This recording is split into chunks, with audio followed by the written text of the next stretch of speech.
Hello दोस्तों, मैं शिवम सबका आपका मेरे चैनल में स्वागत है।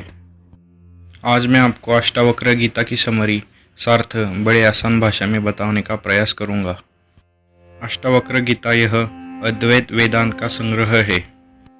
इसमें ऋषि अष्टावक्र और राजा जनक का संवाद है। इस ग्रंथ की शुरुआत राजा जनक द्वारा पूछे गए 3 सवालों से होती है। सवाल पहला, ज्ञान कैसे प्राप्त होता है। सवाल दूसरा, मुक्ति कैसे होती है। सवाल तीसरा, वैराग्य कैसे प्राप्त होता है। और ऋषि अष्टावक्र ने इन 3 सवालों के जवाब बड़े आसान भाषा में दिए हैं। यही अष्टावक्र गीता है। ज्ञान, मुक्ति और वैराग्य प्राप्त करने के लिए अष्टावक्र जी ने कहा है कि वस्तु और विषय को भोगने की इच्छा विष की तरह त्याग दो। हमारे शरीर की 5 इंद्रियां होती है, आँख, नाक, कान, जीभ, त्वचा।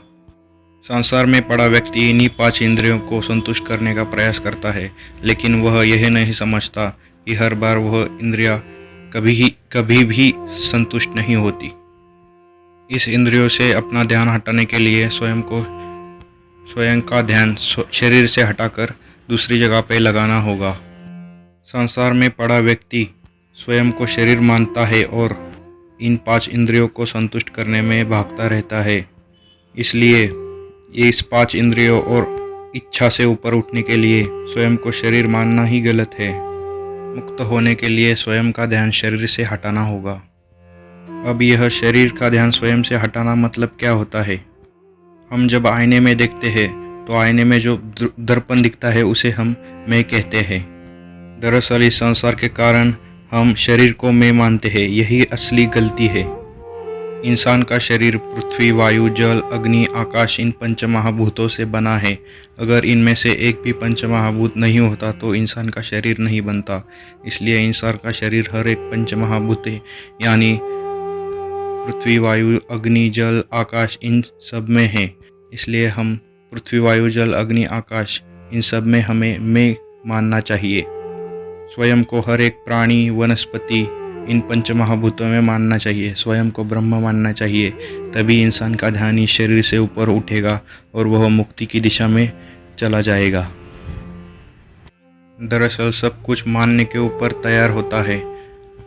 अगर आप स्वयं को मुक्त मानोगे तो आप मुक्त बन जाओगे। अगर आप स्वयं को बंधा हुआ मानोगे तो बंधा हुआ पाओगे। इसलिए ऋषि अष्टावक्र जी कहते हैं कि आप असली में मुक्त ही हो। आपको मुक्त होने के लिए कुछ करने की ज़रूरत नहीं है। अगर आप मुक्त नहीं होते तो आप मुक्ति होने के लिए कुछ करने की ज़रूरत पड़ती। लेकिन आप असलियत में मुक्त हो, सुखी हो, समाधानी हो, अनंत हो, ब्रह्म हो। इसलिए आप हमेशा मुक्त ही हो। जब आप आपको स्वयं के शरीर से अलग कर दोगे तो आप मुक्ति की ओर बढ़ते जाओगे। तब आपके भीतर क्षमा, सरलता, दया, संतोष, सत्य इत्यादि की वृद्धि होगी। स्वयं को शरीर मानने के कारण, इस अहंकार के कारण आप स्वयं को कर्ता मानते हैं, लेकिन असलियत में आप कर्ता नहीं है। इस सत्य को जान लीजिए और सुखी हो जाइए। तब आपको यह सारा विश्व काल्पनिक लगेगा। तब आपको पता चलेगा कि यह शरीर में नहीं हो, बल्कि सारा विश्व मेरे अंदर है। यह जानने पर आपको परमानंद प्राप्त होगा। आप असलियत में पूरे विश्व के साक्षी हैं। आप सर्वव्यापी हैं। आप सुखी हैं। आप मुक्त हैं। आप अक्रिय हैं। आप असंग हैं।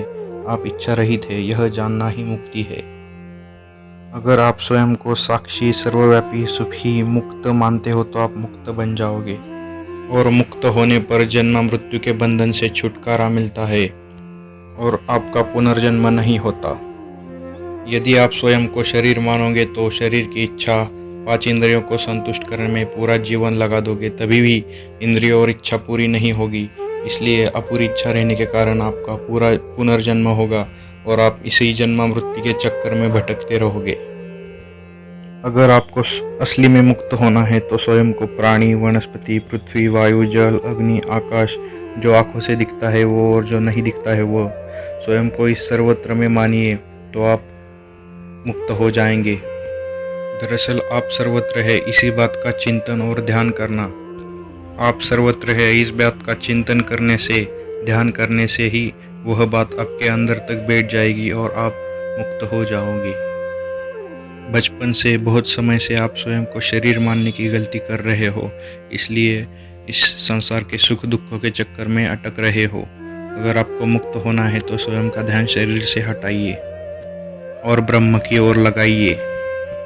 जैसे कि समुद्र की एक लहर स्वयं को छोटी सी लहर मानती है, लेकिन असलियत में हम जब लहर को छूते हैं तो वो लहर नहीं होती, पानी होता है और पानी पूरे समंदर में फैला हुआ होता है। लेकिन वह छोटी सी लहर खुद को सिर्फ छोटी सी लहर मानकर दुखी होती रहती है, लेकिन असलियत वो में जब वो खुद को जानती है तो वो पूरा समुंदर में पानी की तरफ से उसको पाती है।